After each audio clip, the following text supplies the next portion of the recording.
रे गुरु चरण कमल बलिहारी रे मेरे मन की दुविधा टारे रे मेरे मन की दुविधा टारे रे चरण कमल बलिहारी रे गुरु चरण कमल बलिहारी रे भाव सागर में नीर अपारा भव सागर में नीर अपारा डूब रहा नहीं मिले किनारा डूब रहा नहीं मिले किनारा डूब रहा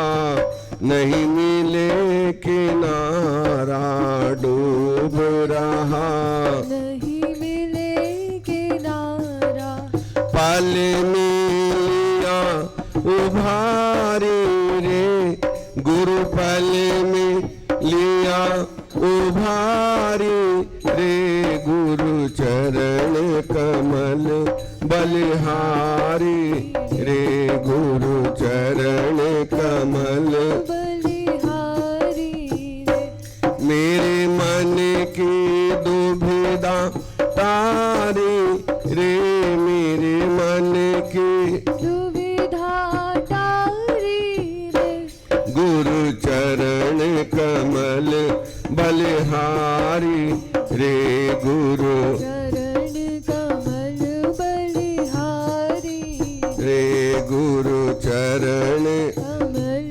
बलिहारी रे मेरे मन की दुविधा तारे रे मेरे मन की दुविधा टारी रे गुरु चरण कमल बलिहारी रे गुरु चरण कमल बलिहारी रे काम क्रोध मद लोभ लुटेरे काम क्रोध मद लोभ लुटेरे जन्म जन्म के बैरी मेरे जन्म जन्म के वैरी मेरे काम क्रोध मद लोभ लुटेरे काम क्रोध मद लोभ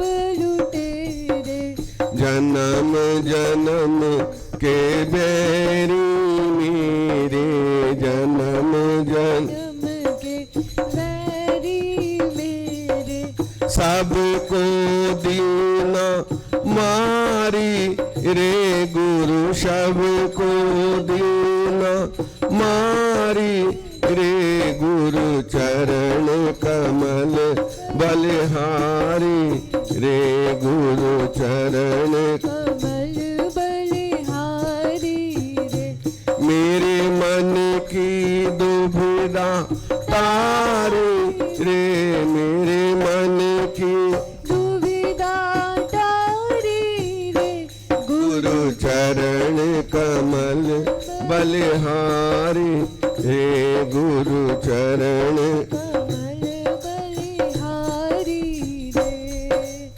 योग जुगत गुरुदेव बताई जोग जुगत गुरुदेव बताए जोग जुगत गुरुदेव बताई जोग जुगत गुरुदेव बताए ब्रह्मानंद शांति मन आई आनंद शांति मन आई मानुष देह सुधारी रे सतगुरु मानुष देह सुधारी रे गुरु चरण कमल बलिहारी रे गुरु चरण कमल बलिहारी रे मेरे मन की दुविधा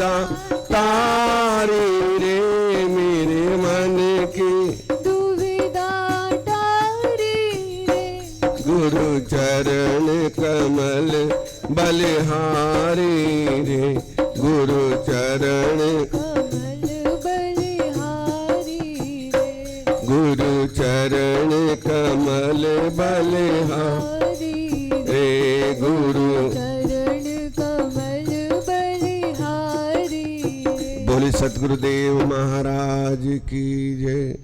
जय जय श्री राधे, जय जय श्री राधे, जय जय श्री राधे श्याम। इस तरह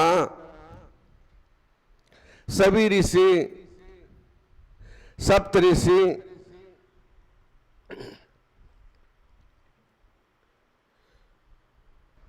चौदह मनु हुए, उसी के वंश में राजा अरण्य हुए हैं। ये भगवान शंकर के प्रिय भक्त थे। सातों द्वीप पर इनका राज्य था। उन्होंने अपने कुल में भृगु को आचार्य बनाकर 100 यज्ञ किए थे, जिनकी 5 रानियां थी, 100 पुत्र तथा लक्ष्मी के समान परम सुंदरी पद्मा नाम की एक कन्या थी। बड़े धर्मात्मा राजा थे।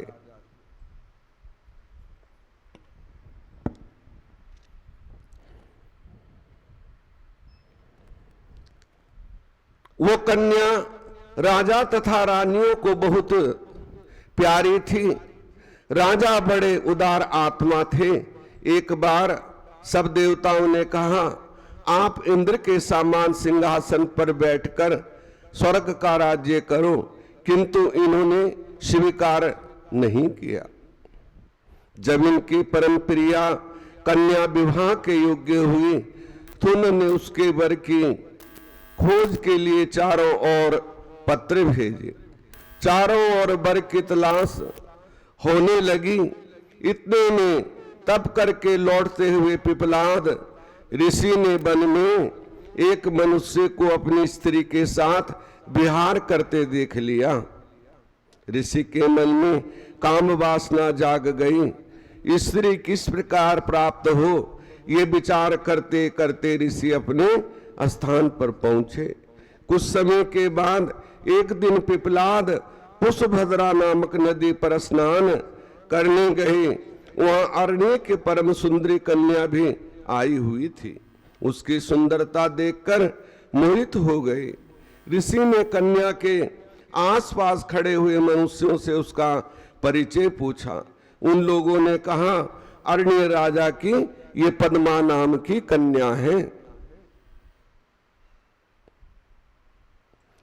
और ये बड़ी सुंदर है और सभी को इससे बड़ा प्यार है। इस प्रकार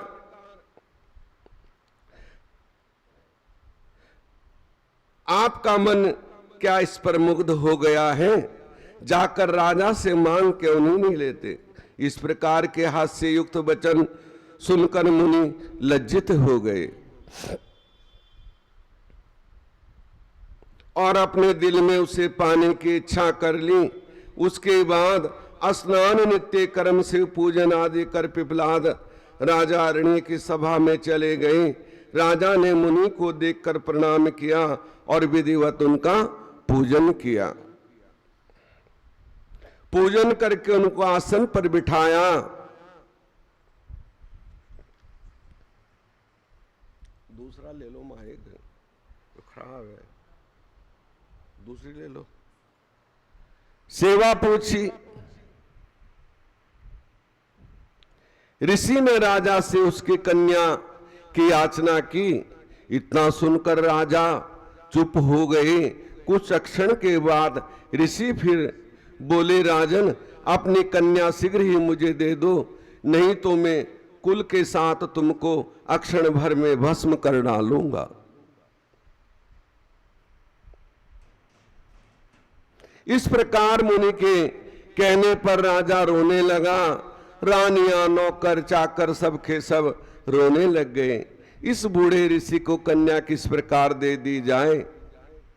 लोग क्या कहेंगे?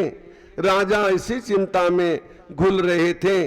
उसी समय राजपुरोहित तथा राजगुरु वहां आ गए और राजा ने रोते रोते उस ऋषि का वृतांत सुनाया।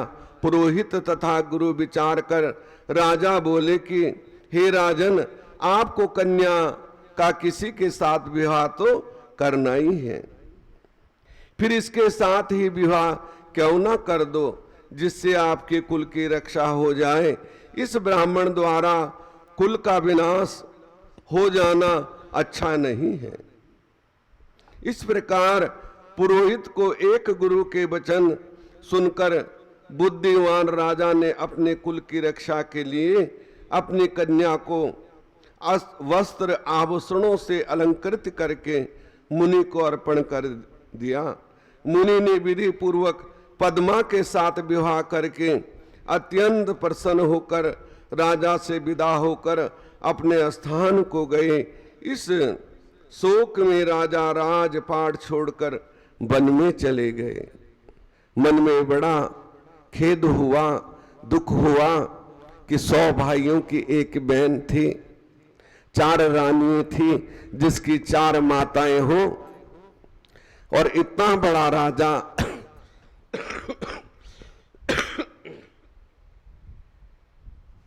जिसने इतने बड़े बड़े यज्ञ किए थे। क्या का मन में होता है कि मैं अपनी पुत्री का विवाह करूंगा, बड़ी अच्छी तरह करूंगा, लेकिन सब जो ख्वाब थे वो धरे के धरे रह गए,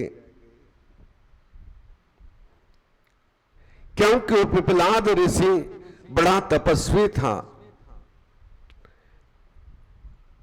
इसलिए शास्त्र कहता है कि कभी भी संत और ब्राह्मण का अपमान नहीं करना चाहिए, कैसा भी हो। और पूजा पाठ करता हो, भगवान का भक्त हो, तो कहना ही क्या है, उसका अपमान करना एक भगवान का अपमान करने के तुल्य है। और ऐसा जो करता है वो कभी सुखी नहीं रह सकता।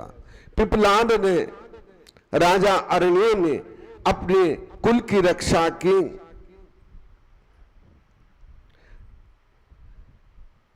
अपने कुल की रक्षा हो जाए इस ब्राह्मण द्वारा कुल विनाश, बुद्धि सुनकर बुद्धिमान राजा ने अपने कुल की रक्षा के लिए कन्या का विवाह उसके साथ कर दिया। मुनि विधि पूर्वक पद्मा के साथ विहार करके विवाह कर अत्यंत प्रसन्न होकर राजा से विदा होकर अपने स्थान को गए। इस शोक में राजा पाट छोड़कर वन में चले गए, रानी भी वन में चली गई। पति कन्या का स्मरण करके रानी की मृत्यु हो गई। इधर घर में भी सारा परिवार, नौकर चाकर राजा के बिना दुखित हुए। राजा अरण्य ने वन में जाकर तप करके भगवान शंकर को प्रसन्न किया और शिवलोक को प्राप्त किया। उन्होंने भी शरीर छोड़ दिया। अरण्य राजा के बड़े पुत्र कीर्तिमान राज्य करने लगे। वशिष्ठ जी ने कहा कि हिमाचल राज, इस प्रकार अरण्य राजा ने अपने कन्या को देकर अपना कुल धन आदि सबकी रक्षा कर ली थी। इसलिए तुम भी अपनी कन्या शिव को अर्पण करके सब देवताओं को आधीन कर लो। ब्रह्मा जी बोले, नारद जी हिमाचल अरण्य की कथा सुनकर कहने लगे, मुनिवर आपने बहुत सुंदर कथा सुनाई, अब कृपा करके पिपलाद की कथा भी सुनावें। पद्मा के साथ विवाह करके पिपलाद ने क्या किया। मेरा मन बड़ा प्रसन्न हुआ, सुन के थोड़ी शांति मन में प्राप्त हुई। कृपा करके पिपलाद की कथा सुनावें। पद्मा के साथ विवाह कर ऋषि ने कहा निवास किया और क्या क्या किया। वशिष्ठ जी बोले, पर्वतराज वो पिपलाद अत्यंत वृद्ध थे, कमर झुक गई थी, कांप कांप कर चलते थे। इस प्रकार बूढ़े मुनि पद्मा के साथ विहार करके अपनी कुटिया पर निवास करने लगे। पद्मा साक्षात लक्ष्मी थी। अपने पति को साक्षात विष्णु समझकर उसकी सेवा पूजा करने लगी। एक दिन पद्मा स्वर्ण नामक नदी पर स्नान करने गई। उसकी परीक्षा लेने के लिए स्वयं धर्मराज वहां आए। उन्होंने राजाओं जैसे सुंदर रूप धारण किया हुआ था। वस्त्र आभूषण से शोभायमान नवयुवक कामदेव के समान लग रहे थे।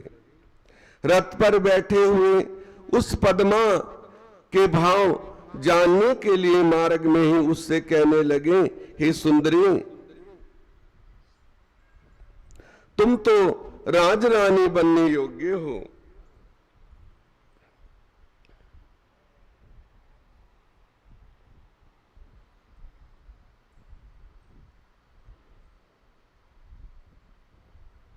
बूढ़े पिपलाद के योग्य तो नहीं हो।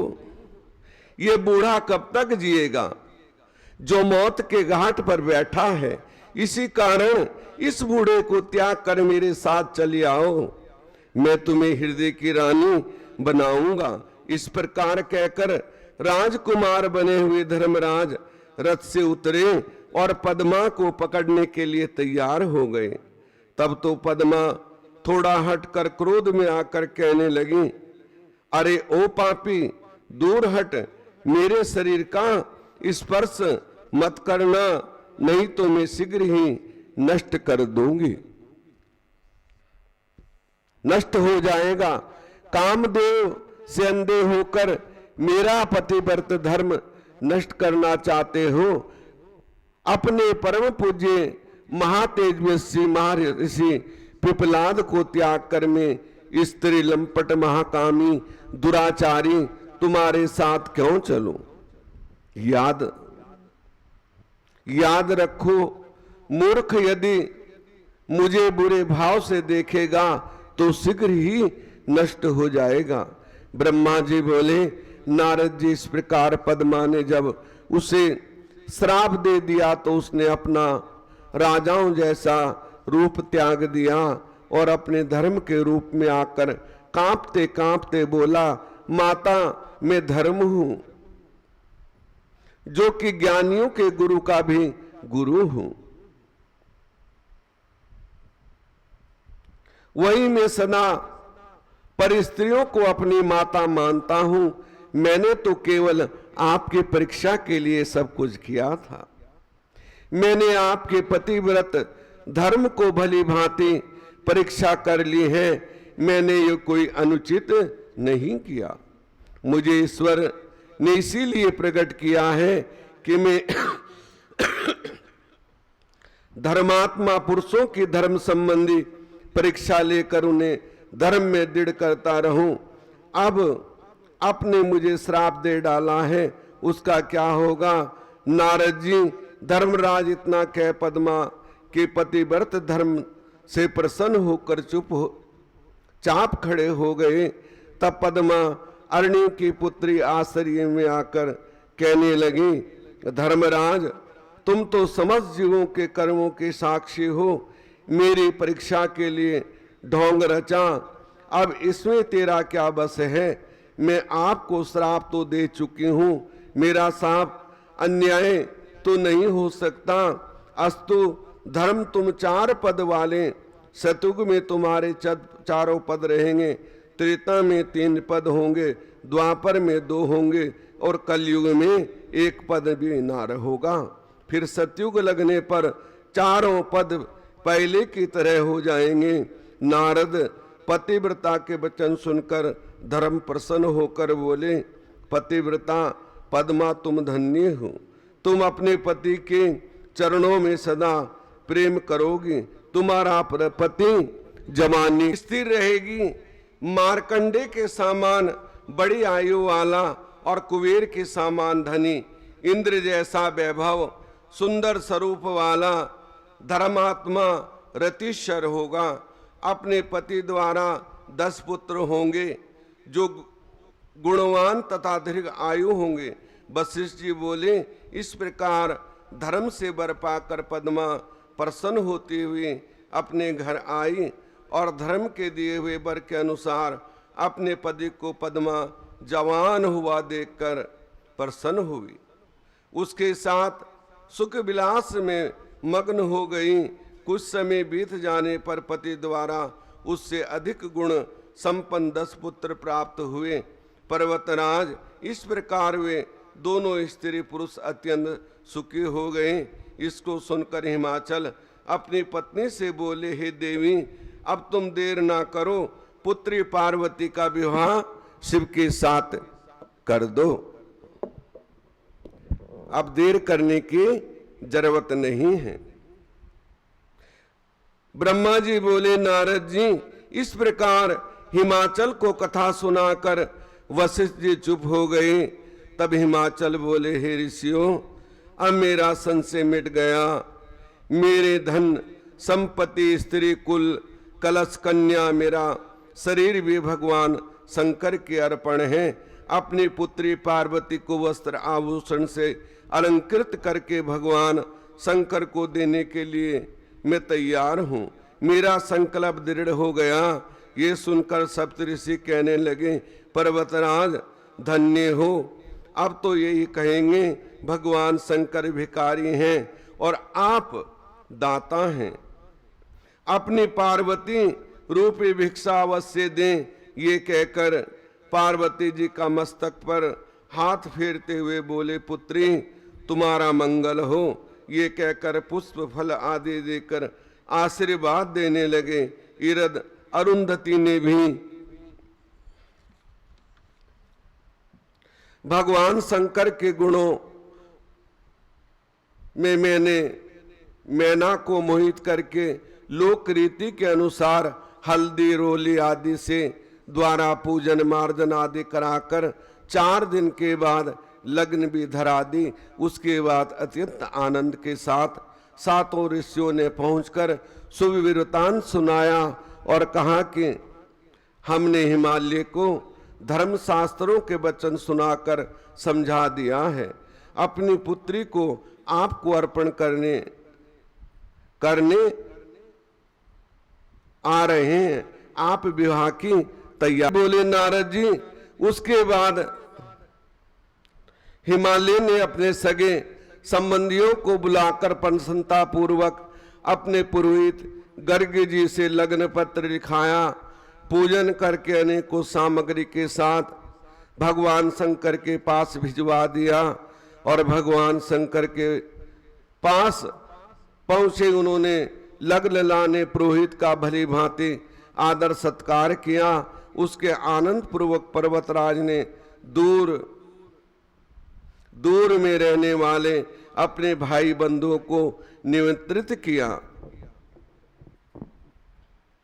फिर वस्त्र आभूषण विधि प्रकार के रत्न आदि वस्तुओं का संग्रहण करने लगे। अनेक प्रकार की मिठाइयाँ पकवान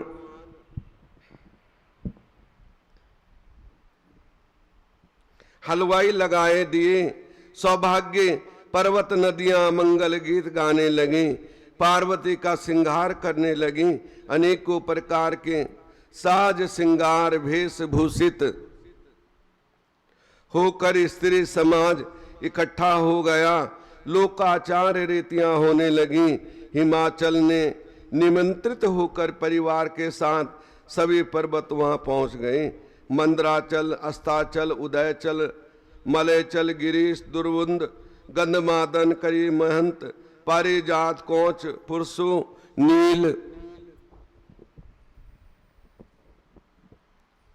सनील, त्रिकूट, चित्रकूट, बेक, श्रीनगर, गोमुखी, विंध्याचल, कालिंजिर, बहुत से कैलाश आदि और अनेकों पर्वत सज धज कर परिवार के साथ मिलकर वहां आए। इस प्रकार सोण, भद्र, नर्मदा, गोदावरी, यमुना, ब्रह्म पुत्री, सिंधु, विवासा, चंद्रभागा, भागीरथी, गंगा आदि नदियां भी दिव्य रूप धारण कर वस्त्र अलंकारों से भूषित हो सज धज के पार्वती माता की शादी में पहुंचने लगी। सभी आने लगे, जैसे रिश्तेदार आते हैं ना। अब जिसके जो रिश्तेदार हैं वो ही आएंगे। पर्वतराज के रिश्तेदार पर्वत हैं, नदियां हैं, तो सभी आने लगे और बड़ा उत्सव होने लगा। मंगल गान होने लगे। पार्वती माता के हल्दी, चंदन, तेल सब कुछ चढ़ाने लगे। 4 दिन का लगन था। ब्रह्मा जी बोले, नारद जी, पर्वतराज हिमाचल प्रसन्न होकर नगर को सजाने लगे। इसके बाद विश्वकर्मा को बुलाकर मंडप 10,000 योजन का मंडप बनवाया। 10,000 योजन कितना हो? विश्वकर्मा को बुलाकर 10,000 योजन लंबा चौड़ा रच दिया, जो कि 40,000 कोस में था।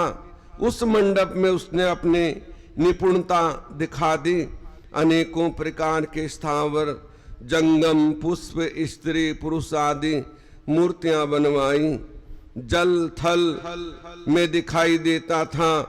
देखने वालों का मन मोहित हो जाता था। द्वारपालों की मूर्तियां भी, जिनके हाथों में धनुष था। मुख्य द्वार पर लक्ष्मी जी की मूर्ति थी।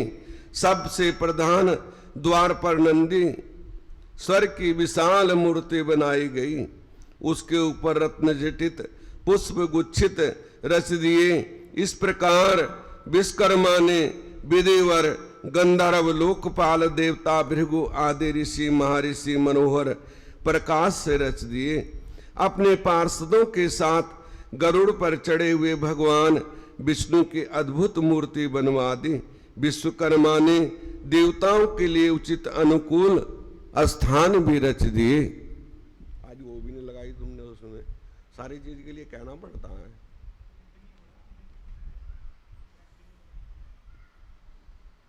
ब्रह्मा जी बोले, नारद जी, इधर भगवान शंकर ने जब लग्न पत्रिका ली तो उसमें लिखी हुई सभी लोकाचार रीतियों को अपनाया। सभी उपस्थित मुनि गणों को भगवान शंकर ने अपने विवाह में सम्मिलित होने को कहा। उसके बाद भगवान शंकर ने तुमको भी याद किया, फिर तुम वहां पहुंच गए और अपने भाग्य की प्रशंसा करते हुए प्रणाम किया। फिर स्तुति करने लगे। तब प्रसन्न होकर शिव बोले, ऋषि श्रेष्ठ, तुम्हारे कहने से क्या पार्वती जी ने उग्र तपस्या की थी, जिसके फल स्वरूप प्रसन्न होकर मैं उसे पति होने का वर दे चुका हूं। अब विवाह के लिए वहां से लग्न पत्रिका भी आ चुकी है। आज से 7वें दिन पार्वती के साथ लोक रीति के अनुसार मेरा शुभ विवाह होगा। अब तुम इस शुभ विवाह के लिए आदि देवता, मुनि, सिद्ध, ऋषि सभी को मेरी ओर से निमंत्रण दें। इसमें करा दो, उसमें से काट दो पहले। शिरोधार्य कहकर देवताओं को निमंत्रण करने के लिए तुम वहां से चल पड़े। सभी देवताओं को जाकर निमंत्रण देकर प्रसन्नता पूर्वक लौट आए। आकर सभी समाचार सुनाया। ब्रह्मा जी बोले, नारद जी, निमंत्रण पाकर अतीव प्रसन्न हो सज धज कर भगवान विष्णु लक्ष्मी के साथ भगवान शंकर लक्ष्मी के साथ भगवान शंकर के पास पहुंच गए। वहां शंकर को प्रणाम कर उनकी आज्ञा से अपने स्थान पर बैठ गए। इसी प्रकार देवता, लोकपाल, इंद्र आदि सभी गण परिवारों के साथ वस्त्र आभूषणों से सज्जित होकर वहां पहुंच गए। सभी देवी देवता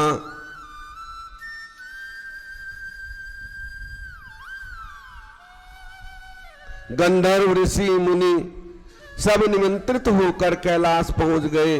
अप्सराएं नाचने गाने लगी, देवरानियां गाने लगी। लोकाचार रीतियां करके भगवान शंकर की आज्ञा से विष्णु आदि सभी देवता बड़ी यात्रा बारात ले जाने को तैयार हुए और खूब उत्सव हुआ।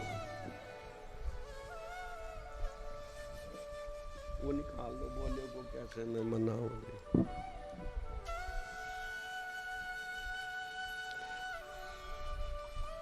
भगवान का श्रृंगार हुआ, मस्तक पर तीसरा नेत मुकुट बन गया, चंद्रमा का तिलक लग गया, कंठ में सांपों ने अपने फन दोनों ओर ऊंचे कर लिए, सुंदर कुंडल हो गए। इसी प्रकार सब अंगों में सांप लिपट गए, आभूषण बन गए। सारे अंगों पर चिता की भस्म रमा दी गई।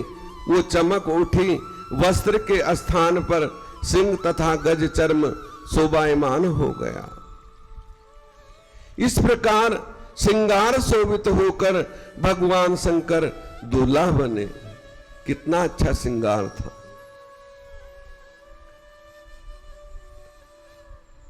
तो भगवान जो है, भगवान का सुंदर श्रृंगार हुआ, इससे आपका यश हो। मंडप स्थान, शंकर दूल्हा बने।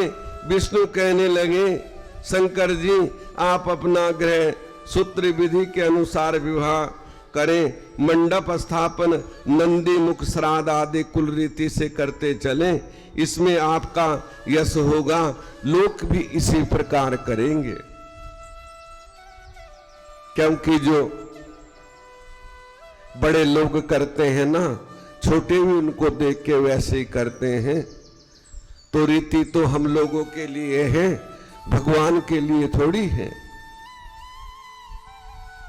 इससे आपका यश होगा। ब्रह्मा जी बोले, नारद जी ये सुनकर महादेव जी ने स्वीकार करके कश्यप, अत्रि, वशिष्ठ, गौतम, गुरु, कंडव ऋषि, शक्ति, जमदग्नि, पराशर, मार्कंडे, अगस्त, चवन, शिलाद, अरुणापल, अंकृत्य, सप्तति जी, उपमन्यु, भारद्वाज, अकृत्य, बब्मा, पिपलाद, कौशिक, कौश इत्यादि ऋषि मुनियों के शिष्यों के साथ बुलाकर सब लोक रीतियां कराने की आज्ञा दे दी। सबने मिलकर भगवान शंकर की रक्षा विधान करके ऋग्वेद यजुर्वेद द्वारा स्वस्ति वाचन किया। फिर विघ्न निवारण ग्रह पूजन मंडप में आए और देवताओं का पूजन किया। गणेश सर्वप्रथम गणेश जी का पूजन किया।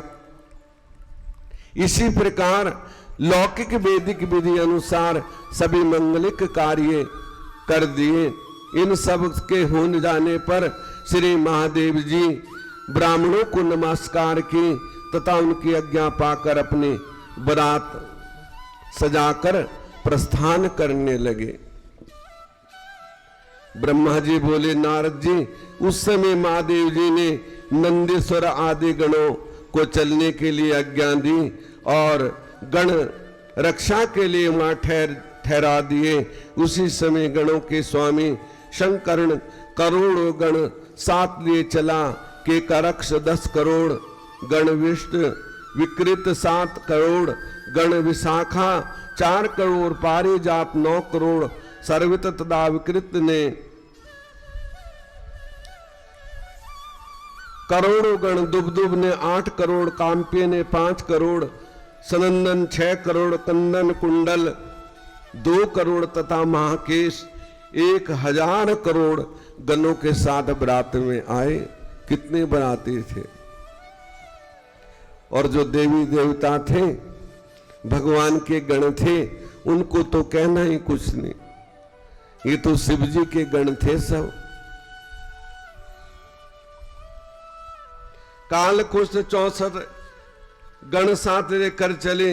विवक्ष, मुकेश, सुकेश, गृध्रम, ताल केतु, चंडस्य, स्नातक, सर्वे चैत्र, लकुली, अश्वनी, भानु आदि गण 64,000 गण साथ लिए भूत एवं 1 अरब, पर्द 3 करोड़, रोमन 20 करोड़ और वीरभद्र 64,000 करोड़ थे।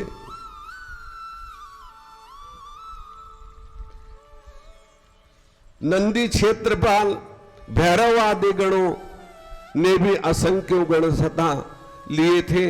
हजारों वाले मुकुट वाला, जटा वाले, नीलकंठ, त्रिनेत्रधारी, रुद्राक्ष पहने, भस्म लगाए, कुंडल कानों में शोभित, ब्रह्मा विष्णु इंद्र अणिमा आदि सिद्धियां भी साथ थी। सब कुछ उनके साथ था, क्योंकि जहां रुकते थे वहीं सब कुछ अणिमा आदि सिद्धियां रिद्धि सिद्धि साथ रहती थी। सब कुछ ला के दे देते थे। पल भर में भोजन तैयार हो जाता था। सब कुछ पलक झपकते ही सब कुछ मिल जाता था। क्योंकि जब हम तप करते हैं ना, तो अकस्मात पहले कष्ट जरूर आता है, लेकिन धीरे धीरे उस तप का फल प्रतिभाव होने लगता है, तो तब पता लगता है। क्योंकि हर काम करने में कठिनाई तो होती है ना, लेकिन सहज पके सो मीठा होए। तो अणिमा लघुमा सभी सिद्धियां उनके साथ थी और खूब जोर शोर से ढोल बाजे सब कुछ बजने लगे और भगवान की बारात चली।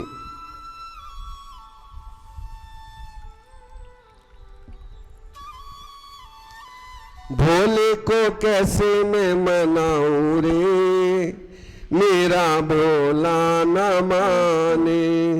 भोले को कैसे मैं मनाऊं रे, मेरा भोला न माने। भोले को कैसे मैं मनाऊं रे, मेरा भोला न माने। भोले को कैसे मैं मनाऊं रे, मेरा भोला न माने। भोले को कैसे मैं मनाऊं रे, मेरा भोला न माने। भोला न माने, मेरा भोला न माने। भोला न माने मेरा भोला न माने। भोला न माने, मेरा भोला न माने। भोला माने मेरा भोला न माने। भोले को कैसे मैं मनाऊं रे, मेरा भोला न माने। भोले को कैसे मैं मनाऊं रे, मेरा भोला न माने। भोले को कैसे मैं मनाऊं रे, मेरा भोला न माने। भोले को कैसे मैं मनाऊं रे, मेरा भोला न माने। भोला न माने, मेरा भोला न माने। भोला न मेरा भोला न माने। भोले को कैसे मैं मनाऊं रे, हो मेरा भोला न माने। भोले को मैं मनाऊं रे, मेरा भोला न माने। भोले क्यों भाए न लड्डू और पेड़ा। भोले को भाए लड्डू न पेड़ा। भोले को भाए न लड्डू और पेड़ा। भोले को भाए लड्डू न पेड़ा। लड्डू और पेड़ा भाई, लड्डू ना पेड़ा। लड्डू ना पेड़ा भाई, लड्डू पेड़ा। भोले को भाई ना लड्डू और पेड़ा। भोले को भाई लड्डू न पेड़ा। भांग कहाँ से लाऊं रे, मेरा भोला न माने। भांग कहाँ से लाऊं रे, मेरा भोला न भोला न माने। मेरा भोला न माने। भोला न माने, भोला न माने। भोले को कैसे मैं मनाऊं रे, मेरा भोला न माने।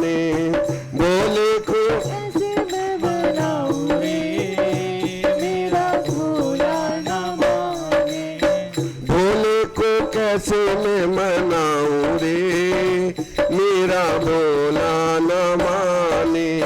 भोले को कैसे मैं मनाऊं रे, मेरा भोला न माने। भोले को भाई न हाथी और घोड़ा, भोले को भाई ना हाथी ना घोड़ा, भोले को भाई न हाथी और घोड़ा, भोले को भाई भाई ना हाथी ना घोड़ा, हाथी न घोड़ा, भाई हाथी न घोड़ा, भोले को भाई भाई ना हाथी ना घोड़ा। हो बैल कहाँ से लाऊं रे, मेरा भोला न माने। बैल कहाँ से लाऊं रे, मेरा भोला ना माने। भोले को कैसे मैं मनाऊं रे, मेरा भोला न माने। भोले को कैसे मैं मनाऊं रे, मेरा भोला न माने। भोला न माने, मेरा भोला न माने। भोला न माने मेरा भोला न माने। भोले को कैसे मैं मनाऊं रे, मेरा भोला न माने। भोले को मैं मनाऊं रे, मेरा भोला न माने। भोले को कैसे मैं मनाऊं, ये मेरा भोला न माने। भोले को भाई न ढोलक मंजीरा, भोले को भाई ना ढोलक मंजीरा, भोले को भाई न ढोलक मंजीरा। भोले को भाई ना ढोलक मंजीरा, ढोलक मंजीरा, वो ढोलक मंजीरा, भोले को भाई ना ढोलक मंजीरा। डमरू कहाँ से लाऊं रे, मेरा भोला न माने। डमरू कहाँ से लाऊं रे, मेरा भोला माने। भोला न माने, मेरा भोला न माने। भोला न माने मेरा भोला न माने। भोले को कैसे मैं मनाऊं रे, मेरा भोला न माने। भोले को कैसे मैं मनाऊं रे, मेरा भोला न माने। भोले को कैसे मैं मनाऊं रे, मेरा भोला न माने। भोले को कैसे मैं मनाऊं रे, मेरा भोला न माने। भोले को भाई नारे सम का चोला, भोले को भाई न रेशम का चोला, भोले को भाई नारे सम का चोला, भोले को भाई न रेशम का चोला। रेशम का चोला, वो तो रेशम का चोला, भोले को भाई न रेशम का चोला, भोले को भाई शम का चोला। बागंबर कहाँ से लाऊं रे, मेरा भोला न माने। बागंबर कहाँ से लाऊं रे, मेरा भोला न माने। भोले को कैसे मैं मनाऊं रे, मेरा भोला न माने। भोले को कैसे मैं मनाऊं रे, मेरा भोला न माने। भोला न माने, मेरा शंकर न माने। भोला न माने, मेरा शंकर न माने। भोला न माने, मेरा शंकर न माने। भोला न माने मेरा शंकर न माने। भोले को कैसे मैं मनाऊं रे मेरा भोला न माने। भोले को कैसे मैं मनाऊं रे मेरा भोला न माने। भोले को कैसे मैं मनाऊं रे मेरा भोला न माने। भोले को कैसे मैं मनाऊं रे मेरा भोला न माने। बोली शंकर भगवान की जय जय श्री राधे जय जय श्री राधे जय जय श्री राधे श्याम। इस तरह भगवान की बारात चली। सभी देवी देवता भूत प्रेत यक्ष गंधर्व बेताल क्षेत्रपाल भैरव आदि सभी बारात में चले। उधर विष्णु जी के गण आ गए, ब्रह्मा जी के गण आ गए और सब ने जब देखा कि किसी के पैर हैं तो किसी के हाथ नहीं है, किसी का सिर है तो किसी के सिर ही नहीं है, किसी के अनेक सिर हैं, तो विष्णु भगवान कहने लगे बारात तो बड़ी सुंदर है, बड़ी सुंदर बारात है। तो कहने लगे यदि सब मिलके चलेंगे तो ये भूत प्रेत देवताओं के साथ मिल जाएंगे और कुछ पहचान नहीं होगी कि कौन देवता है कौन भूत प्रेत है, कहां शिव जी के गण हैं कहां हमारे गण हैं। तो उन्होंने कहा कि ऐसा करो पंक्ति बना लेते हैं ताकि अलग अलग पंक्ति में सब चले, कम से कम पहचान तो हो जाए। जब स्वागत हो तो अच्छी तरह तो स्वागत हो। और बारात जब हिमाचल में पहुंची और अगवानी के लिए देवताओं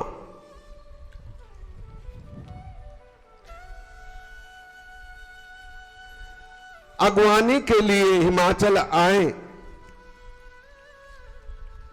तो भगवान ने बड़ा सुंदर रूप बनाया था, उनको बड़ा सुंदर रूप दिखाई दिया। और जिस समय मैना आरती लेके आई तो भगवान ने एकदम वृद्ध रूप बना लिया, बिल्कुल झुर्रियां पड़ी हुई चेहरे पे, गले में सर्प, बूढ़े बैल पे सवार, और जो है वो मूर्छा खाकर गिर गई कि हाय मैंने पहले ही कहा था कि मैं अपनी पुत्री का विवाह शिव के साथ कभी नहीं करूंगी। ये देखो क्योंकि भगवान अपनी लीला अवश्य दिखा जाकी रही भावना जैसी, प्रभु मूरत तिन देखी तैसी। जैसी जिसकी भावना होती है कि उसकी भावना ही वही थी, तो वही हमें हमारे सामने आ जाता है। ये सच्ची बात है। और मैना मूर्छित होकर जमीन पर गिर गई। ब्रह्मा जी बोले नारद जी ये देखकर दासियां भाग कर वहां आई और गिरती हुई मैना को पकड़ के महल में ले गई, पंखा करने लगी, जल के छींटे दिए। होश आई तो कहने लगी मैं पहले ही कहती थी इन सप्तऋषियों ने मेरा घर बर्बाद कर दिया और मुझे कहीं का नहीं छोड़ा। मैं पहले ही कहती थी कि ये भूत प्रेतों का स्वामी है, इसके पास जो कुछ मुझे कहा था बिल्कुल सत्य है। एक बूढ़ा बैल है और खुद भी बूढ़ा है और मेरी कन्या 8 साल की है, 8 वर्ष की गौरा थी, पार्वती माता थी, लेकिन वो तो आती सकती है, उसकी उम्र का क्या ठिकाना है। वो अनित्य है, पराशक्ति है, ज्योति स्वरूप है, उसकी आयु की कौन गणना कर सकता है। लेकिन माता का भाव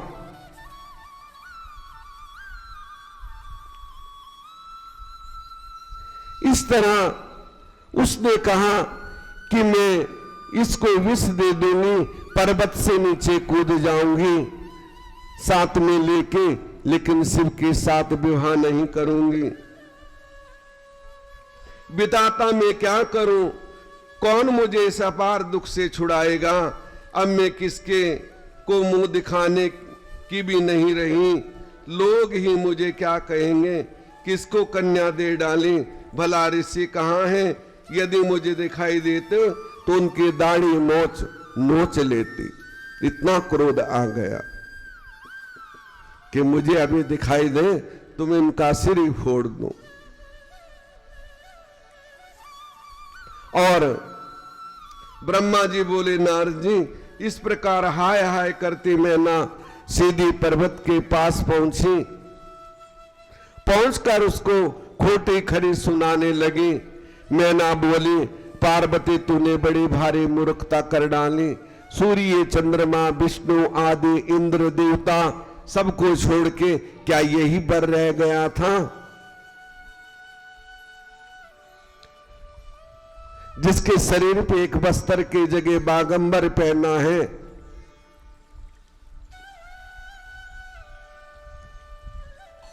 और आभूषणों की जगह सर्प लिपटे हैं,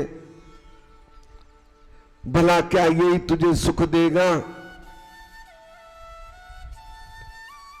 वो बोली, पार्वती तूने भाड़ी विष्णु आदि सुंदर देवता छोड़कर इस कुरूप के साथ विवाह करना चाहा, तेरी बड़ी मूर्खता है, बड़ी मूर्खता है।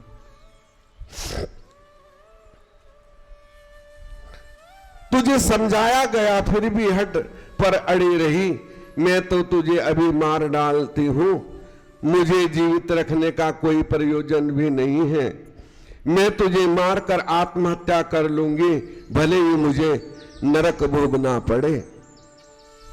इस प्रकार मैना क्रोध में बड़बड़ाती हुई हिमाचल के पास पहुंची।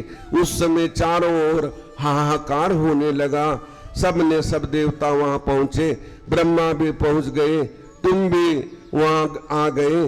तब मैना से कहने लगे, मैना देवी तुमने शिव रूप तो देखा ही नहीं। शिव तो अलौकिक है, सुंदर है, सत्यम शिवम सुंदरम।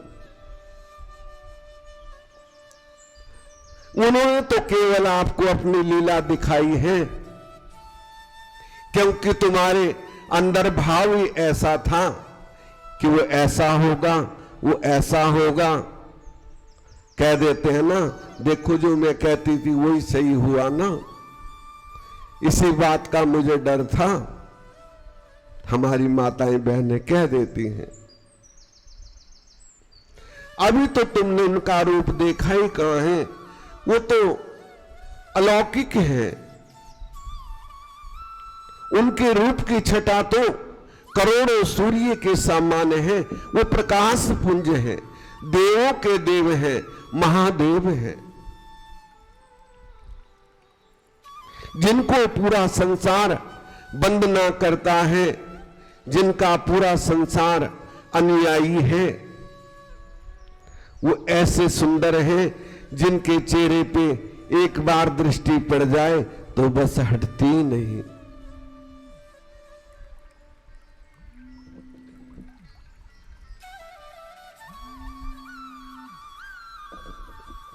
कहते हैं ना कि एक बार दृष्टि पड़ जाए तो वो जन्मों जन्मों तक, असंख्यों जन्मों तक उनका दास बन जाता है, एक दृष्टि पड़ने से। वो ऐसे सुंदर हैं। तुम्हारी कन्या के तप द्वारा प्रसन्न होकर ही तो उन्होंने पति होने का वर दिया था। देवताओं की बात सुनकर मैना देवताओं को भी फटकारती हुई बोली,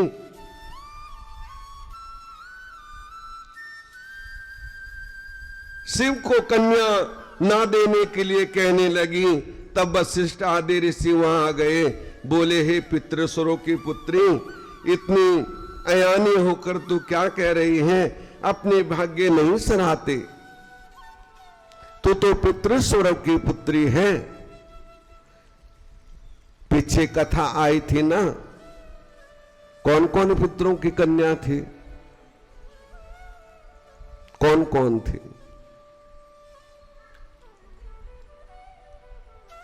और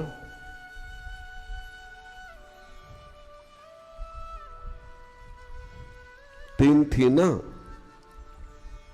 जो सीता की माता हुई, राधा जी की माता हुई और पार्वती की माता हुई। तो तीन पितरों की कन्या थी।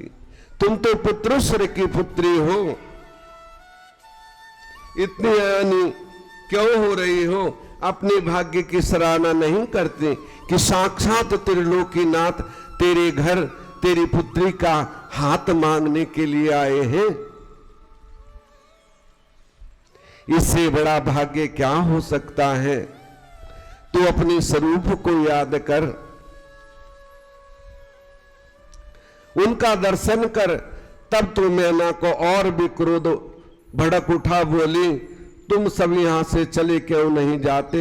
मेरे सामने मत आओ, मैं तो शिव के साथ पार्वती का विवाह कभी नहीं करूंगी।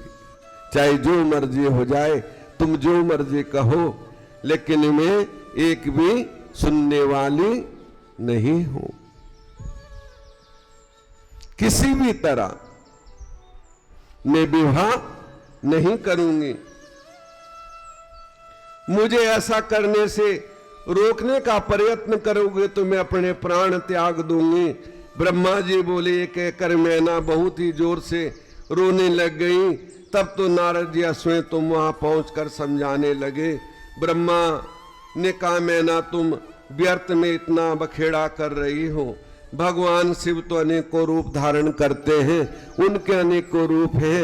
तुम पितृस्वर की पुत्री हो, धर्म का आधार होकर चलने वाली सयानी हो। इस प्रकार हट करना तुम्हें उचित नहीं। शिव का अभी तुमने देखा ही क्या है? वे तो निर्गुण भी हैं, सगुण भी हैं, सुंदर भी हैं। सभी उनका पूजन करते हैं। सज्जनों को गति के मूल है। प्रकृति ईश्वर पुरुषोत्तम को प्रथम इन्होंने रचा है। इन्हीं से ब्रह्मा उत्पन्न हुए। इन्हीं के बाद सारे लोगों के हित के लिए अपनी इच्छा से भगवान रुद्र ने अवतार धारण किया है।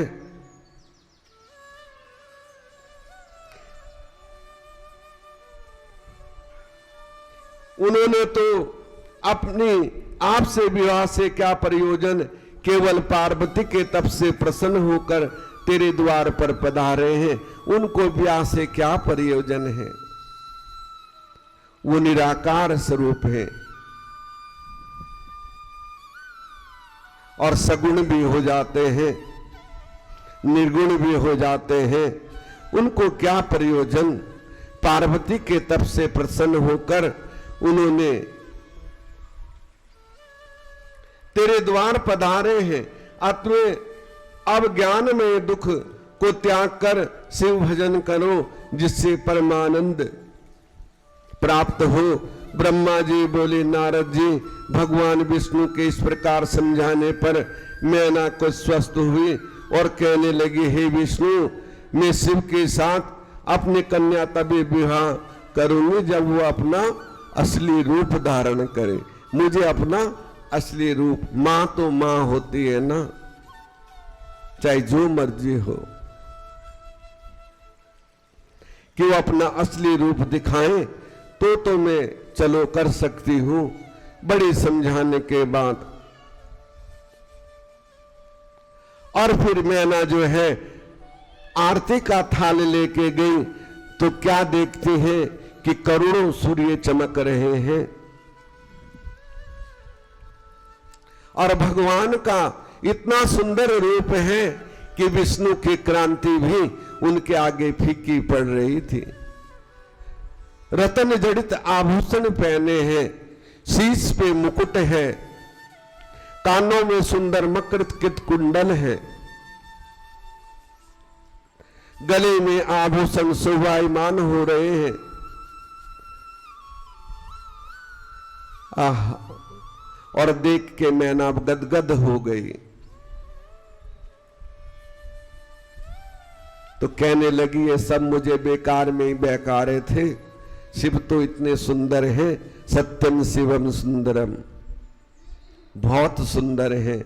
मैना ने आरती की, आरती करके बारात की अगवानी की और मंडप में आए। ब्रह्मा जी बोले नारद जी। इसके बाद भगवान शंकर सबको आनंदित करते हुए गण देवता सिद्ध मुनियों के साथ हिमाचल के घर निकट गए। मैना भी सभी स्त्रियों के साथ मिलकर झटपट घर आई। तब भगवान शंकर के लिए आरती सजाने लगी और आरती उतारी। ब्रह्मा जी बोले नारद जी, हिमाचल ने भगवान शंकर का वेद पूर्वक उपवीत संस्कार कराया गया। फिर भगवान शिव द्वारा दिए गए वस्त्र आभूषण धारण कराए गए, जिन्होंने धारण कर पार्वती की शोभा निखर गई।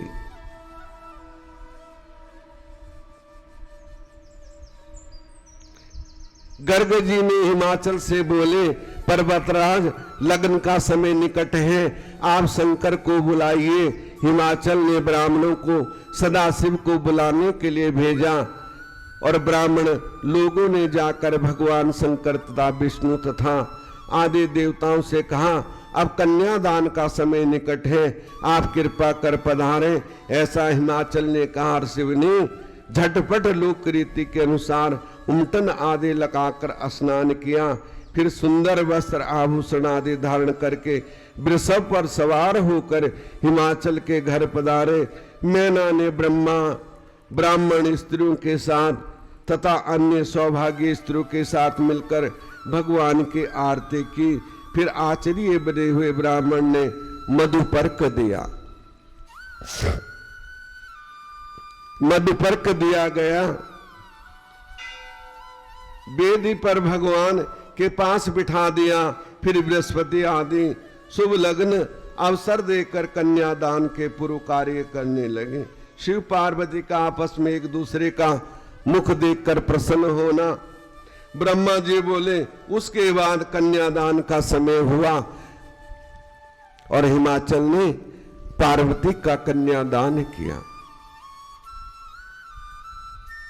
अलंकृत होकर स्वर्ण कलश लिया, हिमाचल की बाईं ओर आकर बैठ गई। तब हिमाचल ने शिव को वस्त्र आभूषण देकर पूजन करके ब्राह्मणों से कहे, ब्राह्मणों ने समय हो गया, अब संकल्प आदि कराइए। इतना सुनकर ब्राह्मण लोग संकल्प पढ़ने लगे। हिमाचल जी ने सदाशिव से कहा, शंभु आप अपना गोत्र और नाम बताइए। वो अनादि है। उन्होंने कहा मैं गोत्र क्या बताऊं, मेरा तो न जन्म है न मृत्यु है, न मेरे कोई माता पिता हैं, मैं तो सबको जन्म देने वाला हूं। तो ऋषियों ने कहा आप संकल्प पढ़े। ये सुनकर महादेव जी ने विचार में पड़ गए। महादेव जी चुप हुए देखकर ऋषि हंसने लग गए। तब नारद ने तुमसे हिमाचल से कहा, हिमाचल आप क्यों मूर्खता कर रहे हो? भगवान शंकर से गोत्र आदि पूछने से उनका गोत्र कुल आदि ब्रह्मा विष्णु आदि भी नहीं जानते, तो भला ये ऋषि मुनि क्या जान सकते हैं? वो अनादि है, वो शिव स्वरूप है, सृष्टि करता है। आप संकल्प करके अपनी पुत्री का विवाह उनके साथ कर दीजिए। ये कहकर जल कन्या के हाथ से सदाशिव के हाथ में अर्पण कर दिया। सदाशिव ने भी वेद वचन अनुसार मंत्र बोलते हुए पार्वती जी का हाथ लेकर पृथ्वी का स्पर्श करते हुए लौकिक रीति दिखाकर कन्यादान लिया। क्योंकि जब कन्यादान होता है ना, दान लेना इतना आसान नहीं है और दान को पचाना भी इतना आसान नहीं है। ठीक है ना, हम करते हैं तो कोई एहसान नहीं करते। ना जाने हमने कितने कष्ट भगवान के अर्पण किए हैं और उसको जो लेता है, पचाता है, भजन करता है, वो क्या कम है? तो इसलिए कन्यादान जब करते हैं तो पृथ्वी का स्पर्श कराते हैं, क्योंकि दान एक कच्चा पारा है। कोई भी दान हो,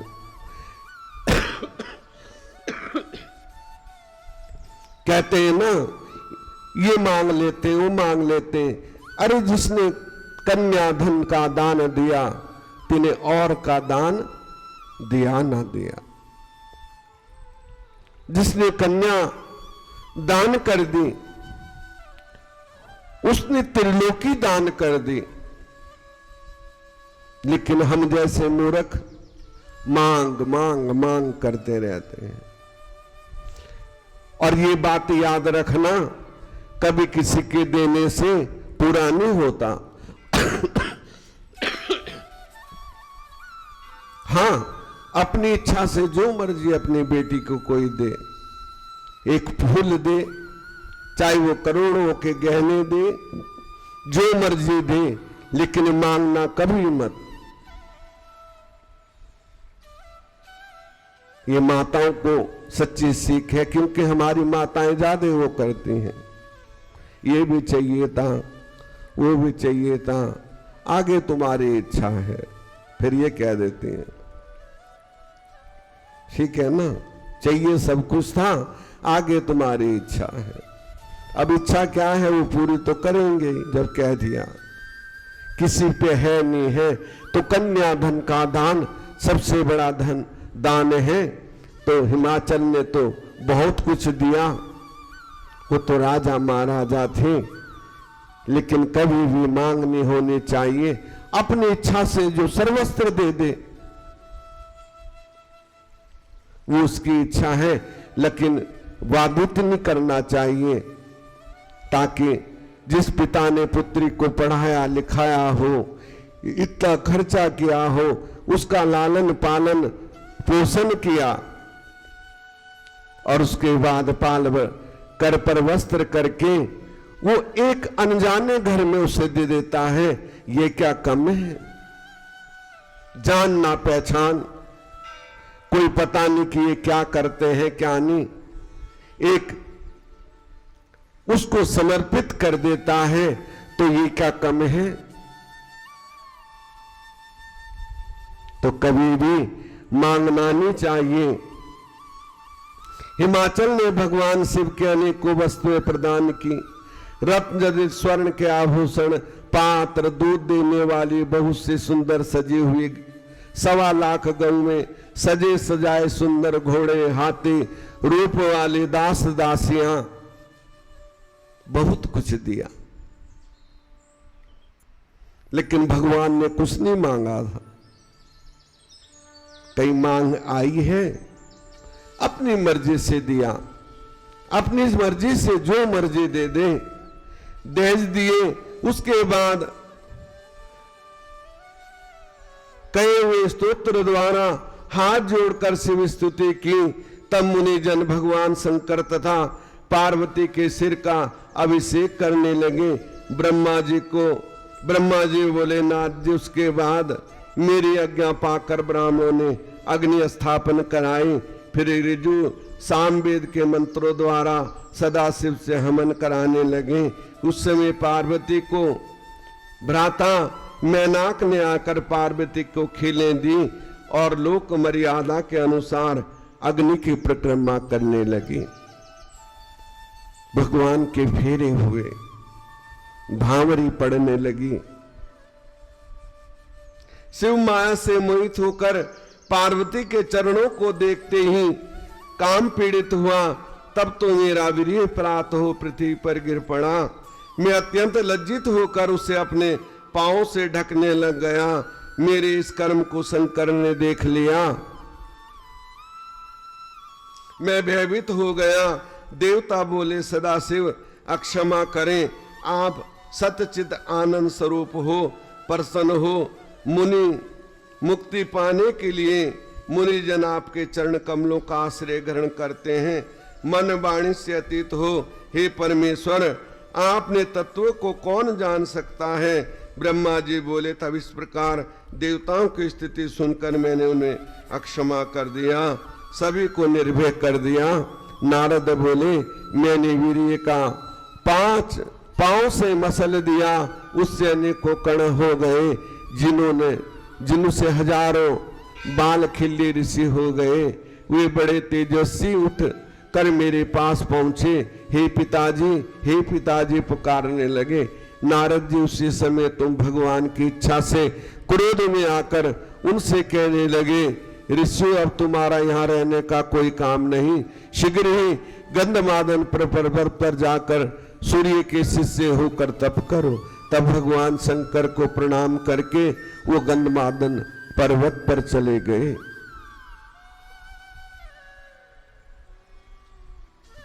और वहां तपस्या करने लगे। ब्रह्मा जी बोले, नारद उसके बाद मुनिजन शिव की आज्ञा से विवाह का शेष कार्य कराने लगे। शिव पार्वती का सिर पर अभिषेक, ध्रुव दिखाना, हृदय छूना, स्वस्ति पाठ, शिव द्वारा पार्वती की मांग में सिंदूर भरना, शिव पार्वती को एक स्थान पर बिठाकर सप्रसन्न पूर्ण भात्र गौदान, आचार्य दक्षिणा, 100 ब्राह्मणों को स्वर्ण दान आदि सब कार्य कराएं। उस समय अनेकों प्रकार के बाजे मंगल ध्वनि होने लगी। तब दोनों को पुरानिया कुंवर स्थान में ले जाकर लोक रीति से कराकर बासल्य में ले गई और वहां लोक मर्यादा के अनुसार ग्रंथ विमोचन आदि लौकिक रीति कराई। उस समय शिव पार्वती की शोभा देखने योग्य थी। सरस्वती, लक्ष्मी, सावित्री, जाई, अतिथि, सुव, अरुंधति, अहिल्या, तुलसी, स्वाहा, रोहिणी, वसुंधरा, शत्रुपा, संज्ञा सभी वहां पे इकट्ठी थी।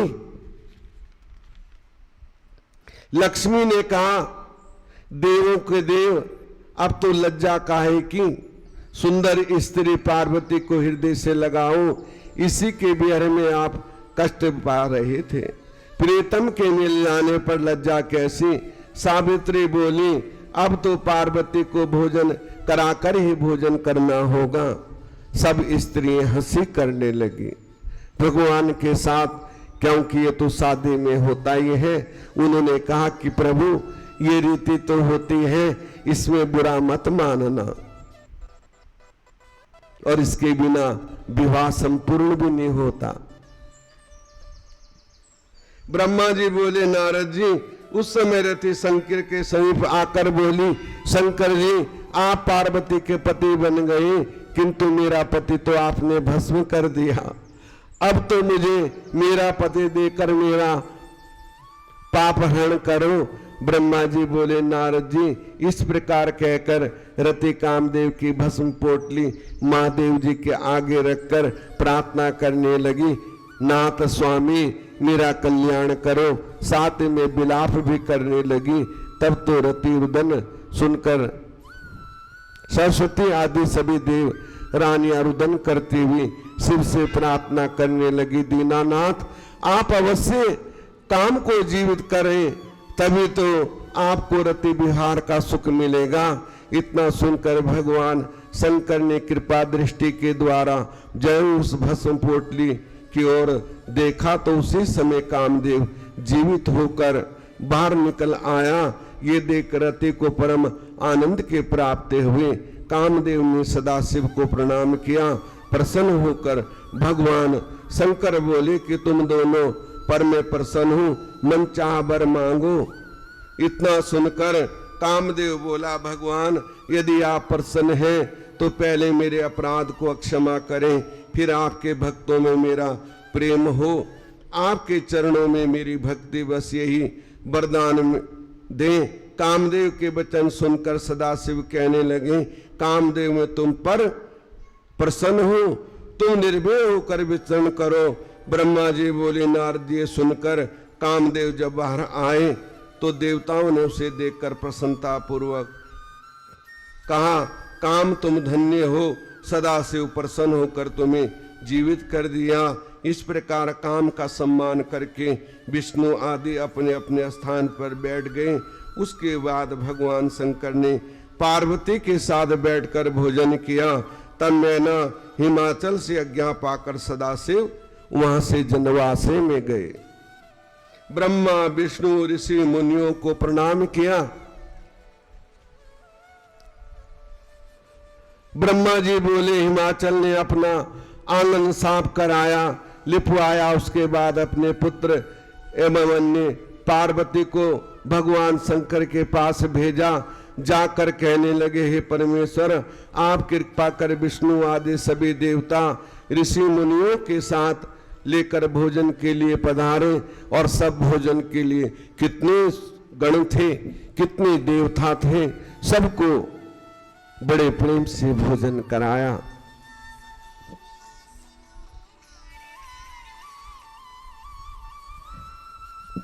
ब्रह्मा जी बोले, नारद, उसके बाद विष्णु आदि देवता ऋषियों ने अपना अपना आवश्यक कार्य करके हिमाचल से विदा करने के लिए कहने लगे।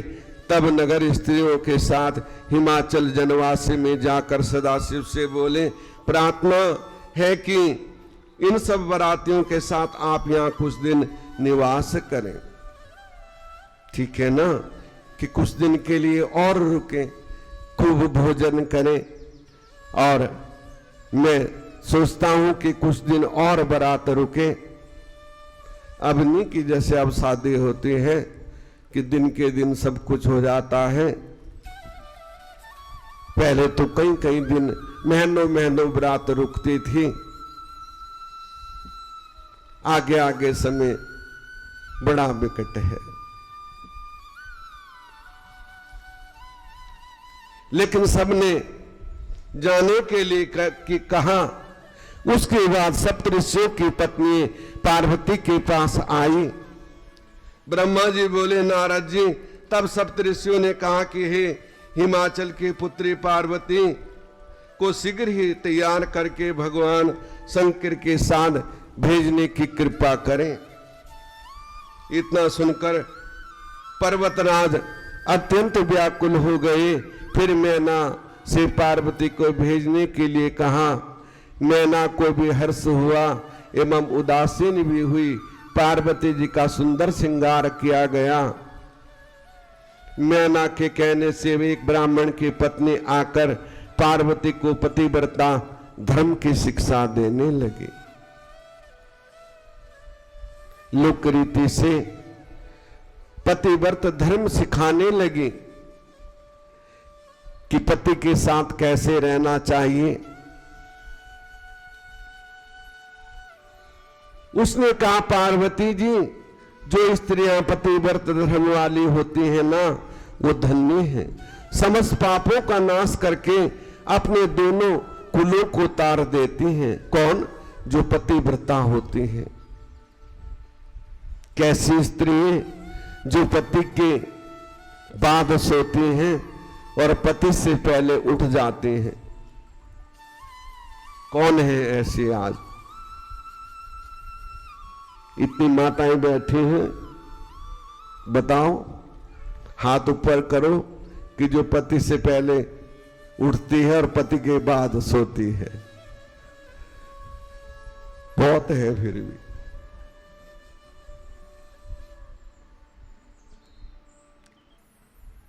धन्य है, तार देती है। स्त्री अपने पति के साक्षात ईश्वर समझकर उसकी सेवा करती है। उन्हें इस लोक में आनंद की प्राप्ति होती है, अंत में सती गति प्राप्त होती है। पार्वती पतिव्रता स्त्री पति के भोजन कर चुकने के बाद भोजन करे, पति के सो जाने के बाद सोवे, क्रोध से एवं प्रसन्नता से पति का नाम मुख से कभी ना लेवे। क्रोध में या प्रसन्नता में आजकल है कोई ऐसे? आजकल जो हमारे पुरानी माताएं हैं वो जरूर हैं, और नहीं ऐसे पुकारती हैं जैसे कोई अपने बेटे को आवाज मारता है। ओ टिंकू, ओ पिंकू, ओ, जी भी नहीं करती। ये भी नहीं कि जी लगा ले। और जितनी बार स्त्री पति का नाम लेती है उतने दिन उसकी आयु का हरण करती है। ये बात ध्यान रखना, कभी भी क्रोध में भी पति का नाम नहीं लेना चाहिए।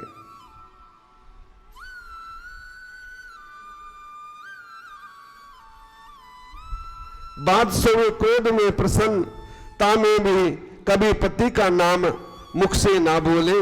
कभी पतिव्रता क्रोध में आकर पति यदि कुछ मार बैठे तो सहन करे, उत्तर में मारो का शब्द भी ना कहे। लेकिन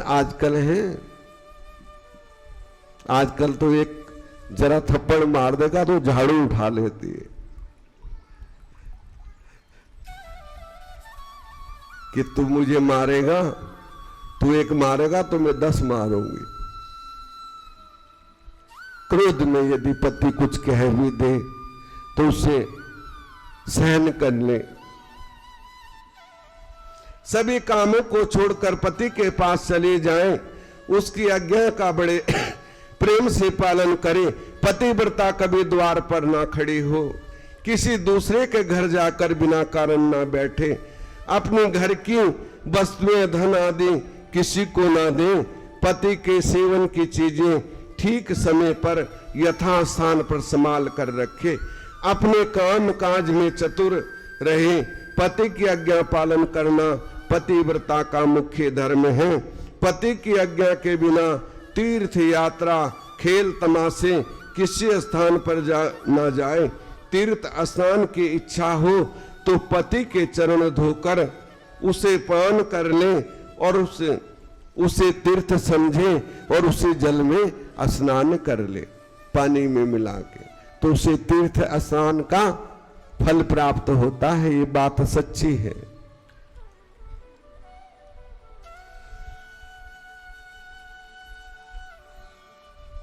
उसका तीर्थ स्नान हो जाता है। पति की आज्ञा पाकर पति के झूठे अत्र को परम प्रसाद समझकर ग्रहण करें।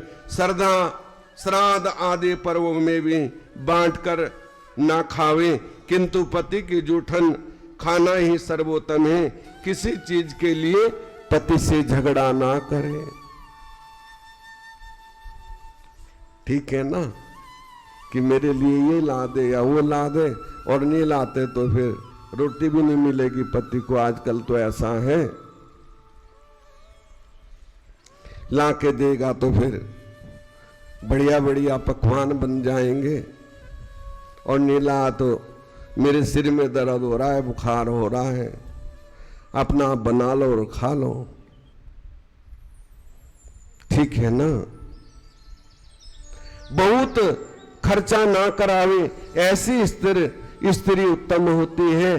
पार्वती जी पति की आज्ञा के बिना पतिव्रता कोई उपवास व्रत आदि ना करे।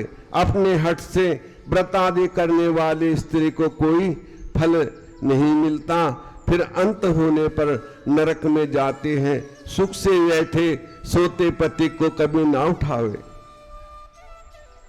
धनहीन रोगी वृद्ध अवस्था में पति क्यों ना हो, पतिव्रता उसका त्याग ना करे।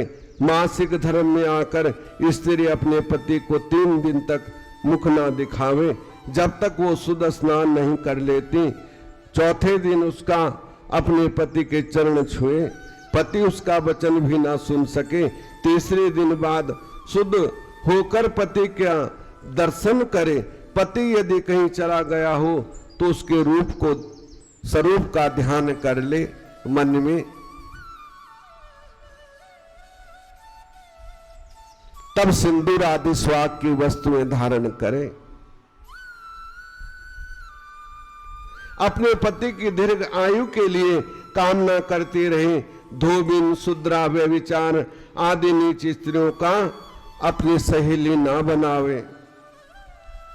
कभी अकेली ना रहे, कभी नंगी ना होने पावे।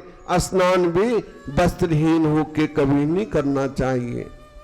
एक वस्त्र शरीर पे होना चाहिए, चाहे माताएं हो चाहे भाई हो, कोई भी कभी नग्न होके, क्योंकि उससे जल देवता अप्रसन्न हो जाते हैं। एक वस्त्र जरूर शरीर पे होना चाहिए स्नान करते समय।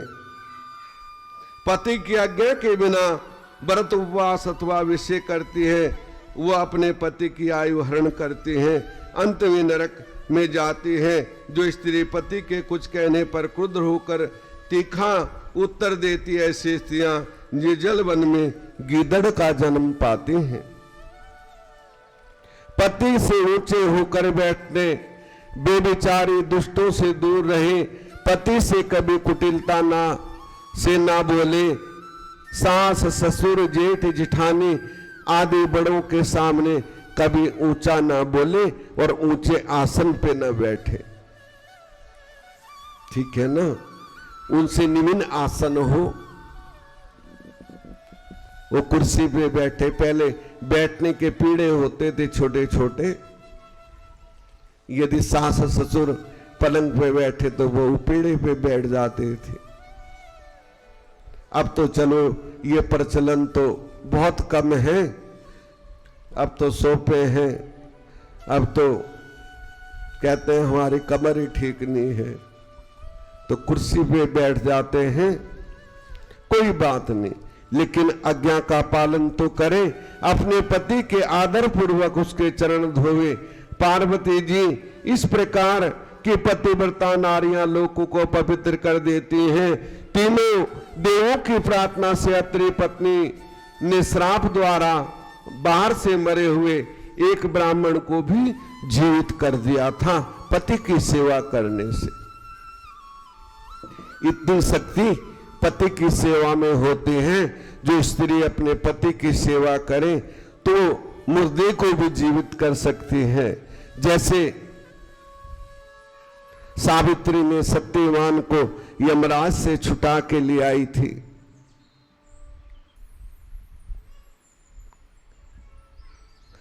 तो आज भी हमारी माताएं शक्ति रूपा हैं,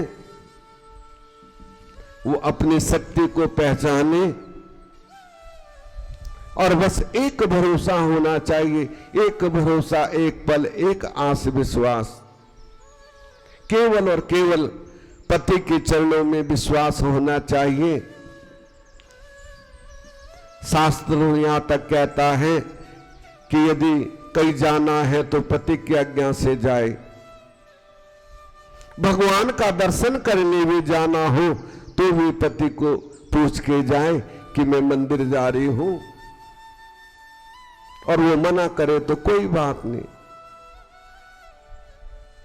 यदि कोई काम हो, ये नहीं कि जिद करके मंदिर आए तो आना भी बेकार है। सबका कल्याण करने वाली हो, आपके सामने तो केवल मैंने लोक उपकार के लिए ये कहा है। तुम तो सदा पतिव्रता हो, सबका कल्याण करने वाले हो, आपको तो किसी चीज की जरूरत ही नहीं है। ये तो मैंने रूप रीति के लिए, ताकि लोग इस मार्ग पर चले, उसके लिए मैंने सब कुछ कहा है।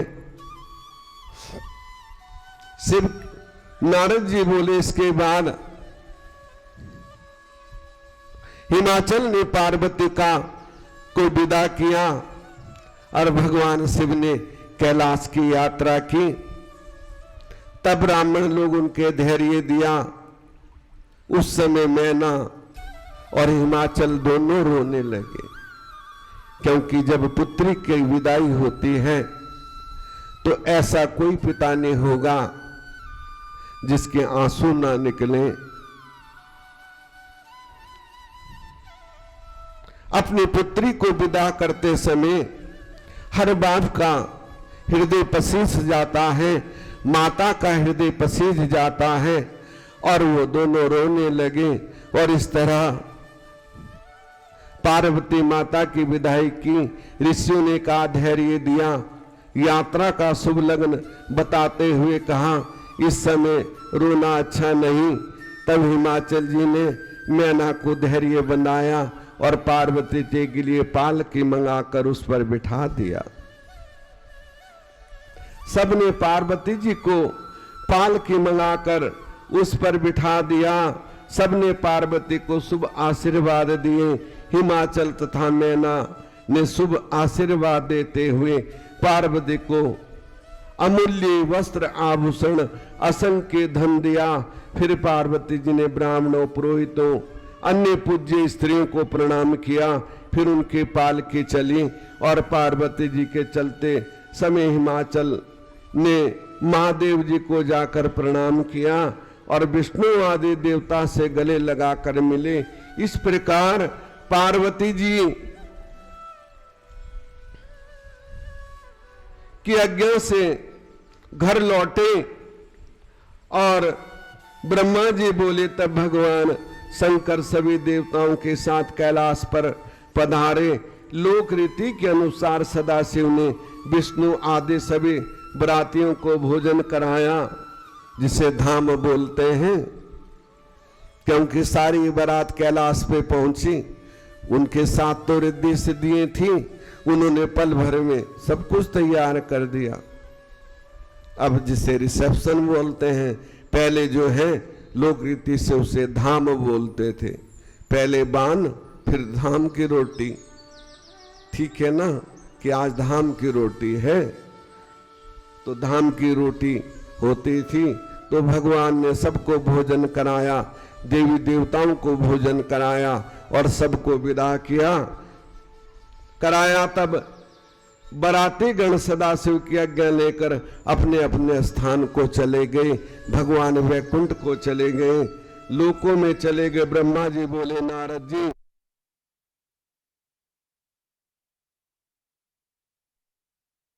नाश करने वाला है,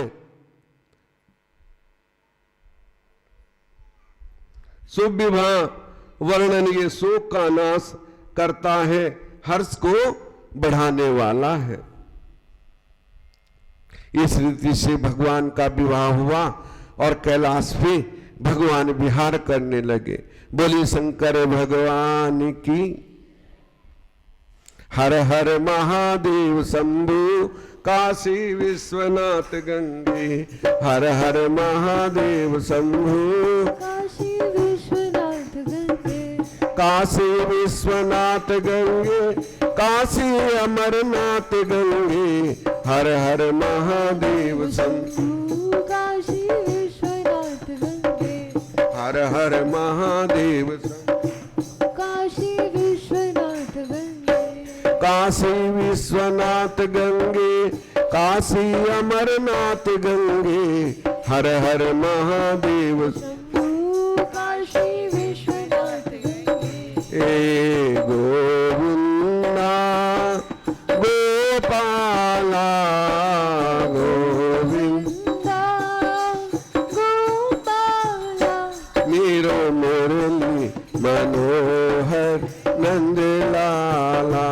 मेरो मुरली मनोहर नंद लाला। जय जय गोविंदा गोपाला गोविंदा गोपाला मेरो मुरली मनोहर लाला। मेरो मुरली। मनोहर नंद लाला। बोली शंकर भगवान की जय।